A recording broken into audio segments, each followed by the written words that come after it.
next, you haven't got rid of me yet.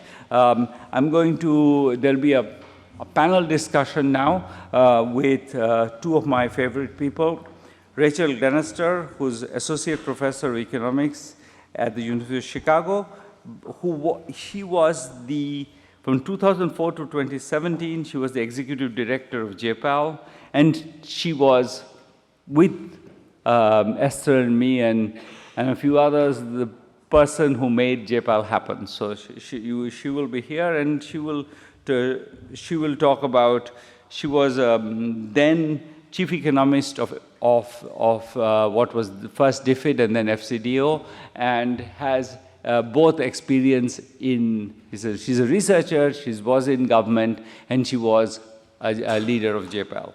Santhosh Mathew is now lead in social and public finance policy in India for the Bill and Melinda Gates Foundation. But before that, he was a very senior bureaucrat in India, a member of the Indian Administrative Service, and our co-author as well. And he will talk about his extensive experience implementing RCTs in government and taking that policy to scale. So with that, let me invite Rachel and Santhosh.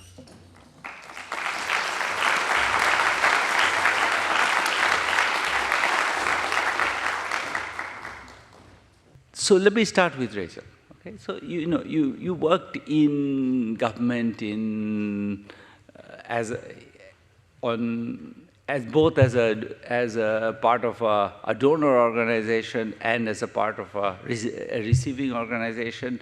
You have thought about the question of, how does one decide what's the right point to go to scale? And you have seen it from both sides of it, and maybe in the context of teaching at the right level. Would love to hear your thoughts about the process of scaling. How does one? I mean, one never has perfect evidence that it will always work, right? So how do you make a call? Thanks, Abhijit. Great to be here. I often talk about economics is about optimizing under constraints. So, like formally, that's what we do as economists, and that's very much about what government is about. It's you have to make decisions. You have to do something in the classroom. Teachers have to teach some way.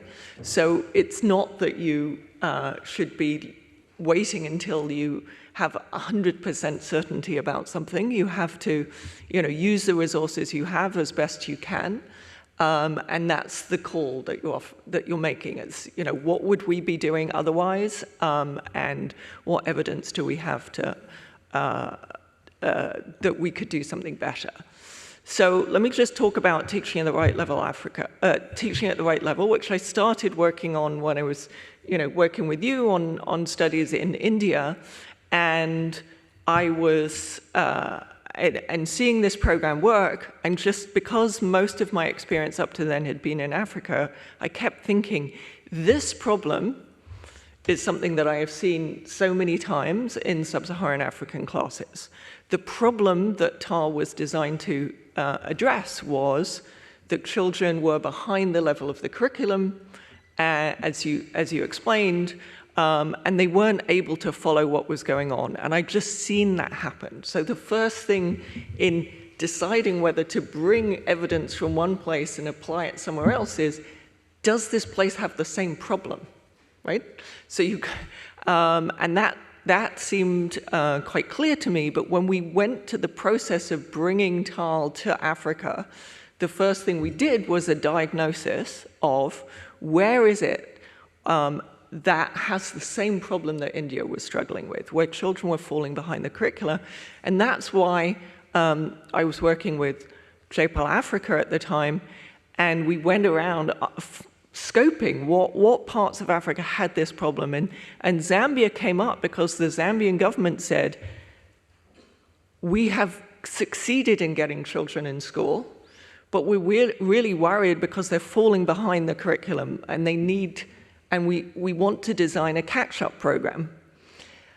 One tip, by the way, when you're looking at doing scale-up, is always adopt the language of the people you're working with. So Zambia, it's catch-up. That was what they were looking at. They were looking for a catch-up program.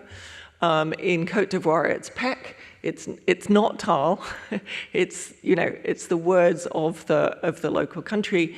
And so by this point, we felt pretty confident that if you implement teaching at the right level, if it's in a context where this is the main problem, it's addressing the problem that exists, and you can implement it, then it will be quite successful. And that's what we found. And the devil is in the detail of how do you implement, right? So it's not about does this program work, and it's can you make it work in this context. And in India, you have Pratim who can do a lot of the support to the teachers, and a lot of sub-Saharan African countries, there is not that network of local NGOs, big, effective NGOs who are locally based, who can support governments. So you have to have quite a different model, but it's about the implementation and designing the implementation to meet the needs of the local context.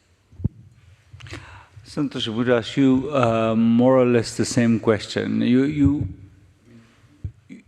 I know you were involved in the massive scale-up of the program we jointly evaluated, but you have vast experience of making these choices. When you use there's evidence out there, what's the point where you feel the evidence is usable? How do you decide whether the evidence is relevant for your question? What's the steps from, here is a nice paper published in a good journal to here is something I really want to do? How do you persuade the your political masters, so to speak? And how does that process go forward? Thank you. Thank you for having me, and congratulations to JPAL on 20 years. So thank you for well coming done. And being with us all these years. I want to pick up on what Rachel said about the use of language. And so the question is not as much as when do you use the evidence. It's more about opportunities that show up and building the ability to detect that. Now that requires a very nuanced understanding of language. Something I'm afraid that academics as a community are not really well equipped for. And excuse me, I know that I'm speaking to a particular audience here. And that's why that partnership between the JPAL affiliates, Esther, Abhijit, Rohini, really was productive. But let me go back on the story and how that partnership happened, because there's a story to be told here, and I've said it once before many years ago. So people in France will understand what the ENA is, no? École Nationale Administration. So we have a similar entity in India. It is the Indian Civil Service Academy. So Iqbal Dhaliwal sitting somewhere here. So we have an exam where about 300,000 people apply and about less than 100 get selected. It's really one of the most competitive exams that the country has. So Iqbal Dhaliwal was then director of policy, and Rachel was actually executive director of JPAL. And then the two of them conspired that, because Iqbal and I, so I was professor there when Iqbal had come as a fresh trainee. This would be 96, Iqbal? 1996. And the first move really happened, when was that? Probably 2009, 2010. where Iqbal sells this idea to Rachel that, listen, there is this Indian civil servant who is finishing his PhD at the Institute of Development Studies in Sussex in the UK. He's going to go back. He will make a great partner. Now look at the long range of relationship building. So the first attack literally was Rachel coming out of a metro station in London, and the two of us actually on a pre-arranged meeting sitting in a park and talking about what JPAL is and about, prospects of possible collaboration. It didn't end there. The two of them then conspired to send Esther to my home in London to try and, just explore. We're not talking of anything concrete. The point I'm making is that if you really want to be impactful, this is a long journey. The problem is that the life of an academic is not naturally incentivized for this. The academic's life is incentivized for a great paper, a few seminars, and if there are donors behind it, they will want some impact, and therefore you do 1 or 2 seminars and tick the box of, we've tried for impact, and then they will tell you stories of, there is no political will. It's very easy to say that, right? There is no political will. In fact, the work that we were doing in Bihar, there was no political will because almost towards the end, or I would say past the middle of the massive RCT that we were doing, I was actually removed from post because there was no political will. I was actually removed. But like you have French civil servants who have a long life, I joined in when I was 24. I finally took a retirement, a voluntary retirement. I would retire when I was 60. I took it when I was 56. Again, Jaypal had something to do with that, and Iqbal Daliwal played a role there as well, is that I was then brought into the national government in precisely the same department that I was working, which was the department or the Ministry of Rural Development. So what we were trying to do was to show that a workfare program where there is a job guarantee offered to people who would be willing to do hard manual labor. So there isn't a list of eligible beneficiaries. If you're willing to work under the sun, do hard manual labor, the state will guarantee you 100 days of employment. This was a social security program with a natural way of selection.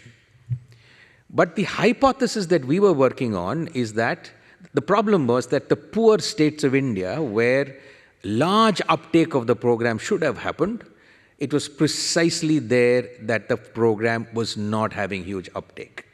So our thesis was that if you solve the supply side problem of making money available with low friction, and friction comes in many ways, right? One is the kind of back and forth questions that are asked before money is released. But the more important friction that we zeroed in on was the coexistence of plenty and scarcity, because of the multiple layers through which money had to pass before it could actually be spent on the program. The national government to the state program, to the government, to the district administration, to the block, and then finally the panchayat.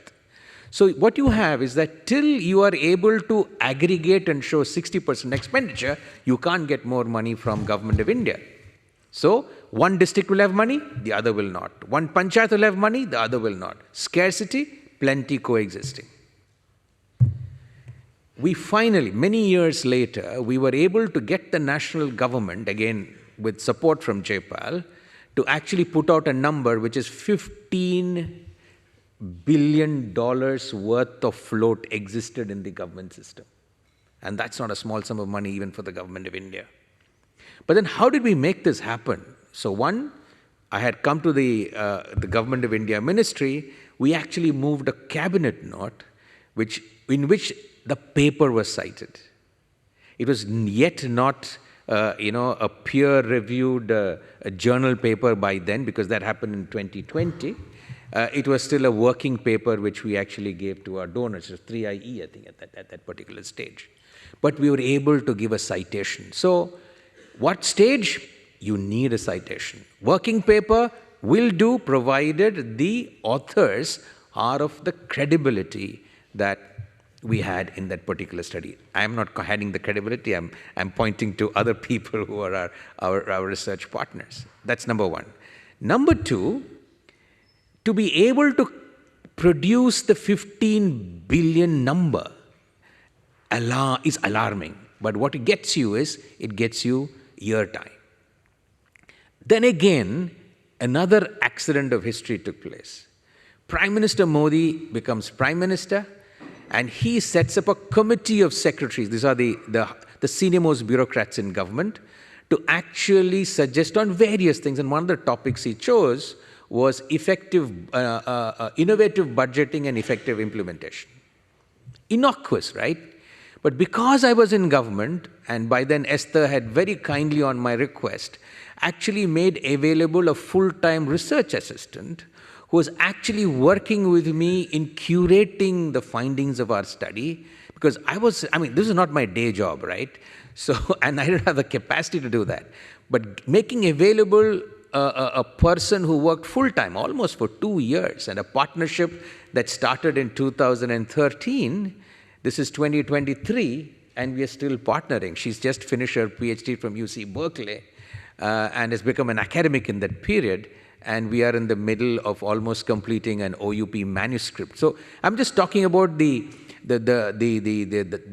length of this partnership. But one more, and I will stop, is that because I was an insider bureaucrat, I had the opportunity to make a presentation to the group saying that here's this opportunity for reform. And I still remember the chairperson of the committee telling me, Santhosh, in a sense we are colleagues, I was a junior colleague, he was a senior colleague, he said, God has sent you to me. God has sent you to me. Rachel's use of language. Our findings were curated in the language in which this committee could look extremely smart and insightful in front of a new prime minister. You're not going to curate these opportunities, ladies and gentlemen. You will have to have the ability, the insight to spot them, marshal the evidence, have the resources available to make the intervention at the right time. Success can be yours, but so can failure. Thank you. You heard Santhosh. He sounds like that. So what he doesn't tell you is that part of the key to the building these partnerships with these, as he says, skittish researchers who just want to publish and go away, is to have somebody as charismatic and charming as him. And then you are hooked by his charm and his promise of good food and all that. And so you sort of keep going, partly just to keep hearing him speak like that. And that's part of the process of getting there. But thank you, Santhosh. I want to take something you said and ask Rachel. So, one thing you know, in some sense allied is this question of, you know, how much evidence is evidence? And in the case of TARL, there was lots of evidence. In the case of what Santhosh described, the evidence was quite tight, but very specific. So how does one generalize from, I mean, RCT does one thing, right? How does one generalize to other things? And is there other good examples of where you can think of going from the sort of the fact of the RCT to some more general principle that can be applied? Yeah, I think a good example of using that skill, which I should say parenthetically is one of the main things that when I was chief economist at FCDO, I tried to train our economists internally to think about is how do you take evidence from one RCT or you know, not think about evidence as one RCT, but all the available evidence, and use it to develop policy. So a good example of that is our work that we did together on incentives for immunization in India, and we did a project where we provided worked with Save Mandir, an NGO in India, and they provided a kilogram of dal to mothers who brought in their children for an immunization, and it was extremely effective at increasing immunization rates in an area of India with very low rates. And I then I talked about that idea to some colleagues in Pakistan, and we ended up developing a program which is now just reached 1.2 million children in Pakistan in the scale-up. And we did test it again in Pakistan before we scaled it up, but there were still relatively few RCTs exactly testing that precise idea of you provide a small incentive and it leads to an increase in immunization. But if you step back and think about the more general question, there's actually a ton of evidence that people, A, aren't very good at getting investing in preventative health, right? There's a lot of evidence that we're not, as human beings, very good at doing things that have short-run cost and a long-run benefit. There's a lot of evidence that a small amount of money can really help human beings do things that they want to do, but they procrastinate in doing. And so if you aggregate, there's a lot of evidence that conditional cash transfers, there's, probably, certainly over 30, probably over 50 RCTs of conditional cash transfers. So if you cast your net a bit wider and look at what's the evidence that people respond to a small incentive to do something that they want to do but they keep procrastinating on, then you've got tons of evidence. So that's why I felt a lot more confident. We only had that one study in India that did exactly that, and then there was a study in Kenya that did something pretty similar. But the work was all in how do you design this to be scalable in Pakistan? Well, you can't go around handing out large quantities of dal, to every clinic in Pakistan. Dal is lentils. Dried beans. And also, lentils might not be the right thing to motivate people in a different context. So you need to design the program to work in urban Pakistan where we started. And I was also looking at it in Sierra Leone, and you would need a completely different way of doing incentives in Sierra Leone. So in Pakistan, we experimented, tried a lot of different ways to get people the incentive, and ended up by using mobile money, mobile top-up, actually. So if you pay for your phone, you have to buy credit for your phone, and you can get sent credit to your phone quite easily. And in Pakistan, they have an electronic immunization record. So when you bring your child in for an immunization, it has a QR code on the immunization card. They scan that, and they know exactly how many immunizations your child has had. It's linked to your phone number. They're sending you text messages to remind you. So that infrastructure is there already, and it's very easy to add on to that. When you scan the QR code, you get, it's about 70 cents in Pakistan if you get an immunization. So we did test it again in Pakistan, and it was very effective. But the main work was, how much should it be? Should it be $2? Should it be $1? And how do we actually deliver it? So there's a lot of, people talk about the RCT, but most of the work is actually in designing the intervention to work well in the context where you're trying to scale it up. Just as a coda to that, we did another RCT of that, exactly using mobile payment. But there we were interested in how does the amount of money matter, and also does it matter, so we randomized that, but we also randomized whether or not you would get paid for every immunization the same amount or just for the last ones? Because the evidence, and this is a good example of what Rachel said, which is you have to look at all the evidence. The evidence suggested that people were quite willing and quite capable of getting their children immunized for the first and second and even the third shot. But the fourth and fifth shots, children need to get, in India, by law, they're supposed to get 5 shots.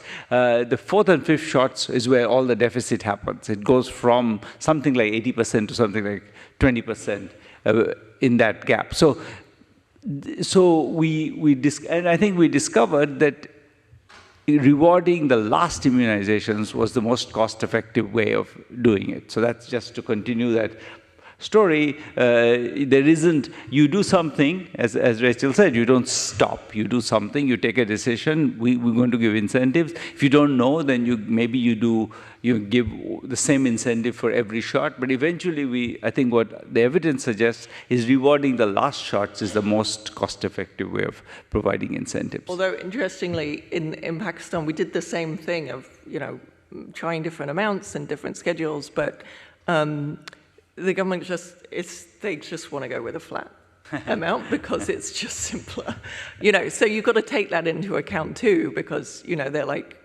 yeah, we want it like nice and simple so that people understand. So, Santhosh,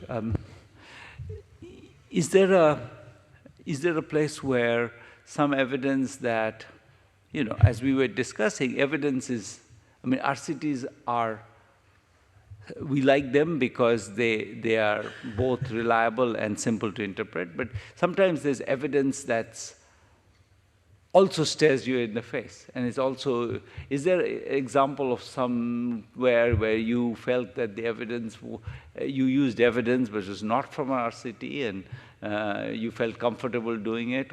What's a setting where what's an example of that? Yeah, so let me go back to the e-governance and public finance in a work-fair program work that we did together. So if you recollect, Abhijit, of course you recollect, is that we did not just an RCT, we actually did a survey work with the elected heads of local government. These are about population of 10 to 15 to 20,000. These are the people who actually implement the program. And why we felt it was important to do that survey work is because, RCTs are driven by a hypothesis. Your hypothesis, and what you can at best do is to nullify that hypothesis. It's quite possible that your data, from a methodological standpoint, it's quite possible that your data lends itself to other kinds of interpretation, but you've got to be really lucky there. Like we did, in the sense that our hypothesis that if you remove the supply constraints, the friction around monies being utilized, then the uptake will go up. We actually found just the opposite. The utilization went down. So the exact opposite of what we were expecting.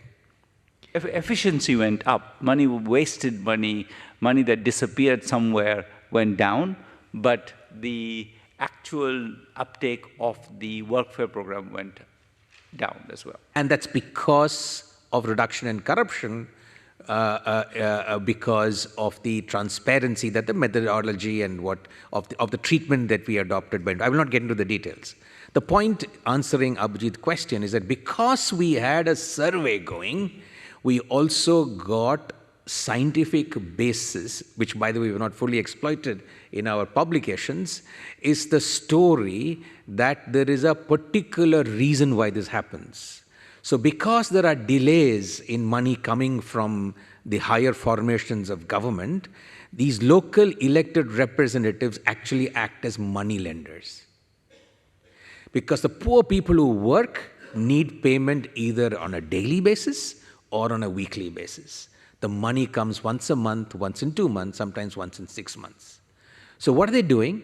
They actually see an opportunity to further their politics and to actually utilize some of spare capital that they have.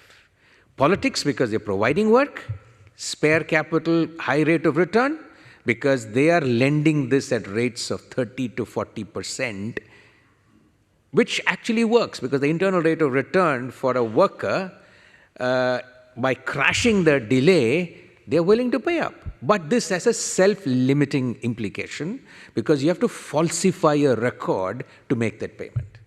You have to say that you paid X to Y when you actually paid something like 20 to 30 to 40% less than X.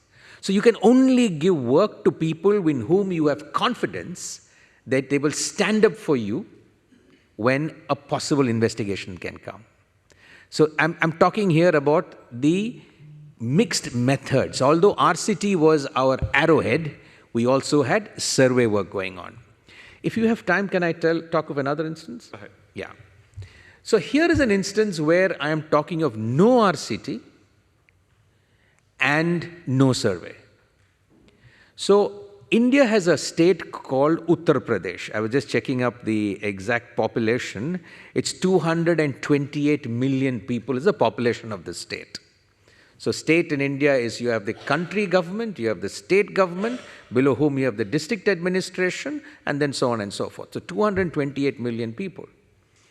So I, as you know, now work for the last 5 years with the Bill and Melinda Gates Foundation. And we are very keen to ensure that in the hardest places in the planet, the health systems improve and nobody needs to die an unnecessary death, which is infant mortality, maternal mortality, and so on and so forth.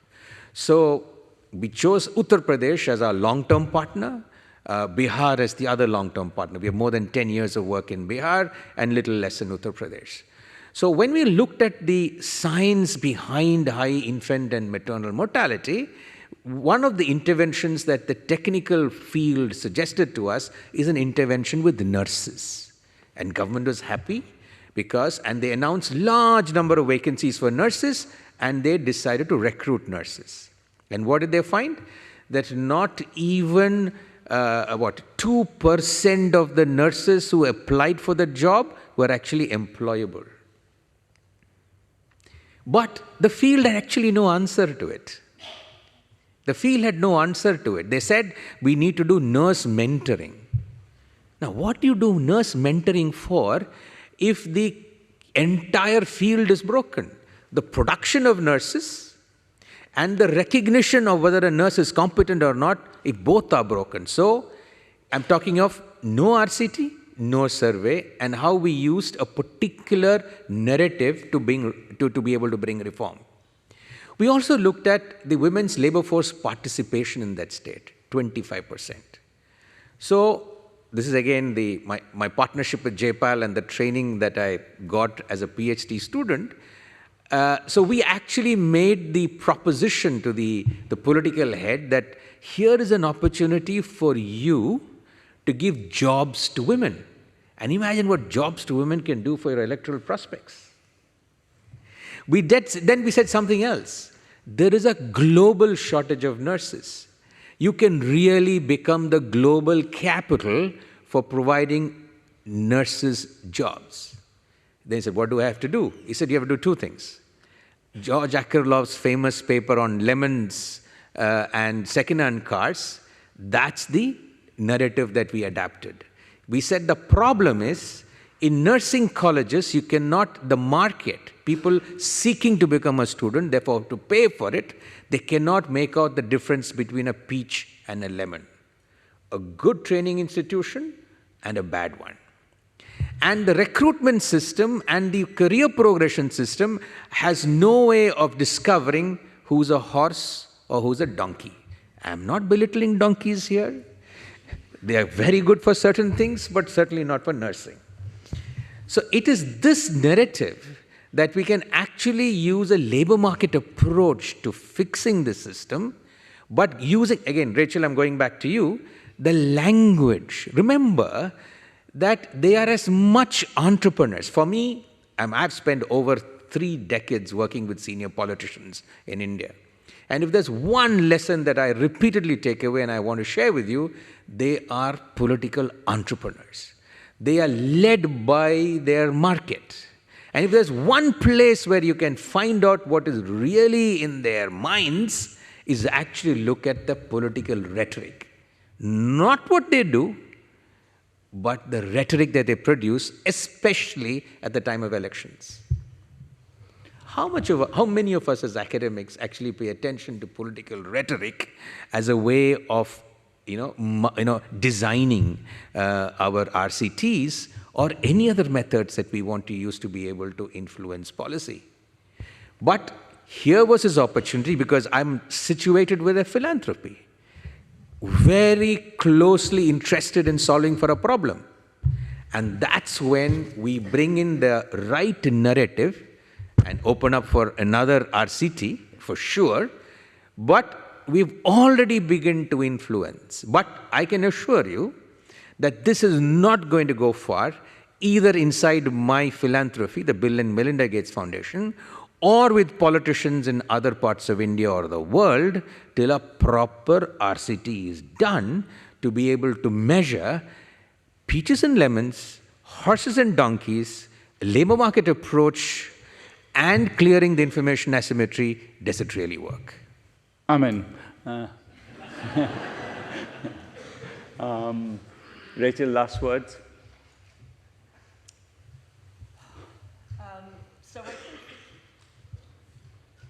I want to come back to the partnerships and how long and important those are. I started working in Sierra Leone in 2004, just after the end of the Civil War. And over time, we've been able to do some amazing things like, randomize whether you have a primary to select the party, who's going to represent your party in a given constituency.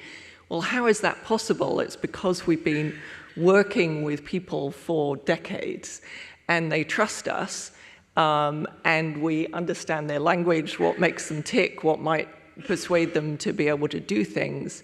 The partnership in Pakistan has gone back, decades. Now, that might be a bit depressing for some younger people and think, well, does it take decades before I can do work? But one of the benefits, I think, of JPAL, of having a network, is that people coming in can piggyback on the long-term partnerships of trust that people have developed, and they're really, those long-term partnerships of trust is the scaffolding on which we can build relationships, both for trying really innovative things, which, if you just walked in off the street and said to someone, well, will you let me randomize how you pick your political candidates for the next election? They'd, think you were crazy. But if you've worked with them for the last 15 years, and, they'll listen to you. So, and then other people can come in and build that. So it's both for doing innovative ideas, but also then scaling them up. This investing in those partnerships, I think, is the most important thing that anybody in this room can do to do better research and do better policy. On that note, I'm going to thank Rachel and Santhosh and prepare you for the next session.